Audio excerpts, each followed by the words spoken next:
Kalau lalu diatur di undang-undang kepresidenan, gitu terus gimana? Apa tidak boleh?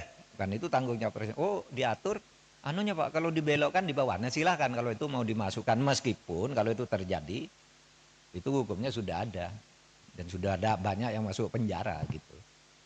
Gitu. Makanya cari. Saya bukan tiba-tiba setuju dah undang-undang kepresidenan, tapi dicari bahwa itu sudah lengkap diatur di berbagai undang-undang, hanya tidak satu, tapi pelaksanaan di lapangan banyak abuse of power, penyalahgunaan kekuasaan itu.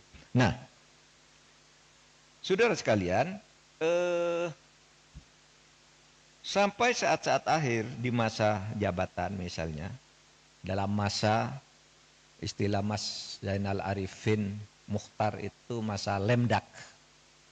Masa lemdak itu masa bebek lumpuh, di mana presiden itu sudah tidak lagi menjadi presiden karena sudah terpilih yang baru, cuma menunggu pelantikan, tuh lemdak namanya.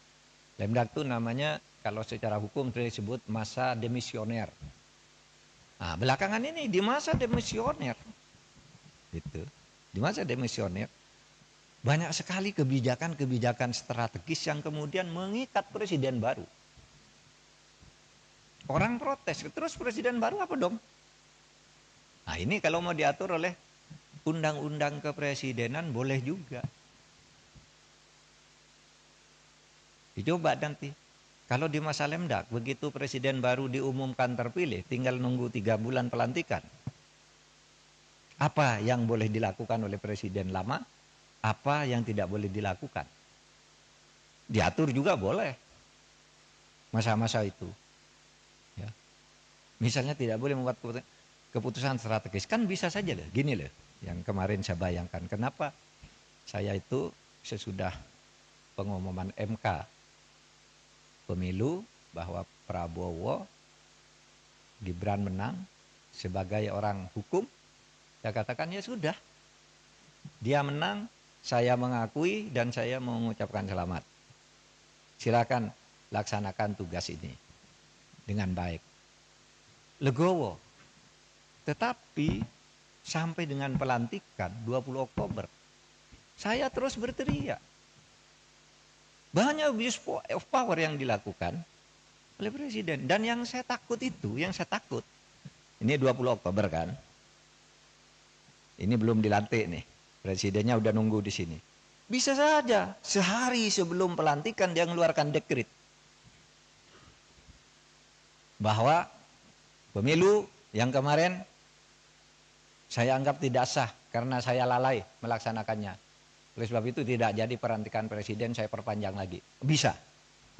Saudara akan mengatakan, Pak, dekret kan tidak dikenal di dalam tata hukum. Memang tidak dikenal di mana-mana. Tetapi dalilnya, setiap kekuasaan yang diperoleh dan efektif ditaati, tidak bisa dilawan, itu mengikat. Tahu bukunya Hans Kelsen,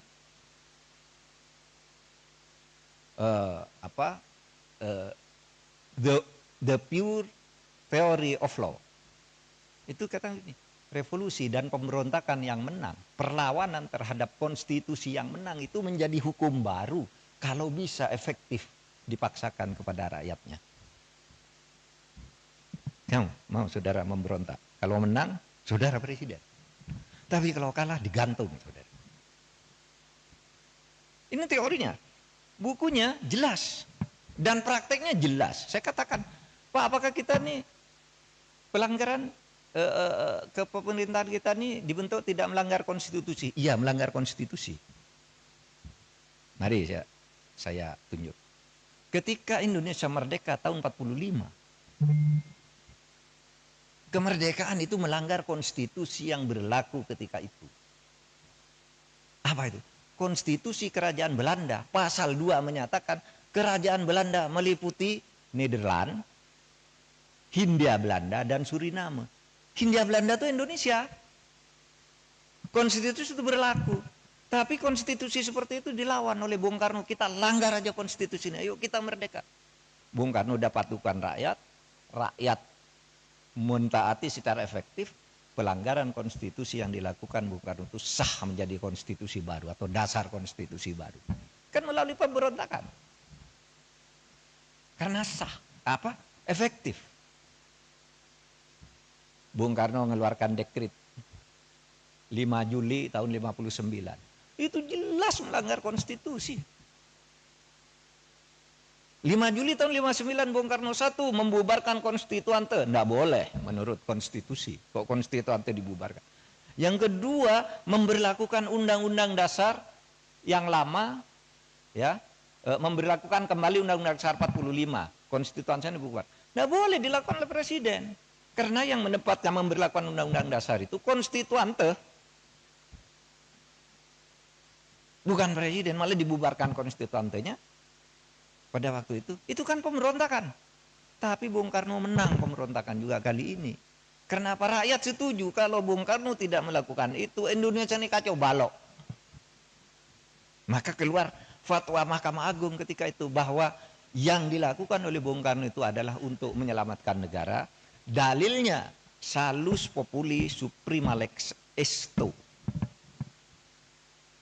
Keselamatan rakyat itu menjadi hukum yang tertinggi. Boleh konstitusi dilanggar kalau untuk menyelamatkan rakyat. Itu dalilnya. Itu yang kemudian dipakai oleh Wiryono Projodikoro. Bung Karno mengeluarkan dekret sah karena dia ingin menyelamatkan rakyat. Selesai. Presiden Soeharto memerintah Orde Baru. Apa itu? Melanggar konstitusi juga. Masa kekuasaan katanya dialihkan melalui Super Semar? Nggak bisa kok kekuasaan dialihkan melalui Super Semar. Nggak bisa. Pelanggaran konstitusi. Lalu direkayasa agar itu disahkan. Jadi 66 sampai 67 dia melakukan kekuasaan secara melanggar konstitusi. Tapi itu dianggap sah. Karena apa? Rakyat setuju pada waktu PKI bubarkan. Kalau tidak ada Pak Harto, PKI tidak bubar. Kita dukung. Sah meskipun melanggar konstitusi. Dalilnya apa? Salus populi suprema lex esto. Keselamatan rakyat itu adalah konstitusi yang tertinggi. Lebih tinggi lagi dari konstitusi. Nah itulah filosofi tertinggi dari kedaulatan rakyat itu. Nah tapi ini bisa disalahgunakan. Makanya jarang kita kuliahkan. Karena ini kalau gitu Pak boleh ya Pak melanggar konstitusi. Itu enggak boleh. Gitu. Cuma kalau itu terjadi karena keterpaksaan. Dan tidak ada yang bisa menghalangi. Jadi.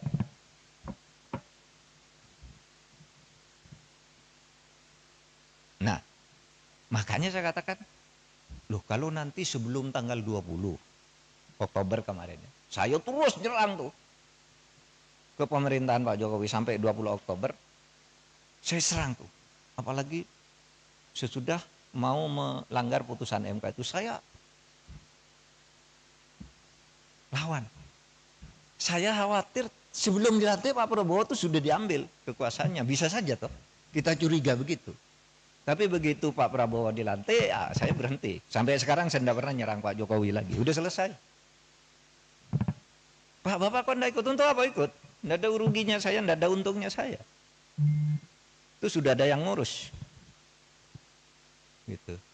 Yang penting Pak Prabowo dilantik agar negara ini stabil. Karena ada alasan. Menyelamatkan rakyat itu bisa melanggar konstitusi. Nah itu bisa diatur nanti. Di rancangan undang-undang kepresidenan. Di masa lemdak itu apa yang boleh dilakukan oleh seorang presiden? Atau sesudah selesai, lalu tiba-tiba terbukti ada kesalahan administratif, ada apa? Diatur juga di sini. Agar tidak dicampur aduk antara masalah ketatanegaraan, masalah pidana, dan masalah administrasi negara.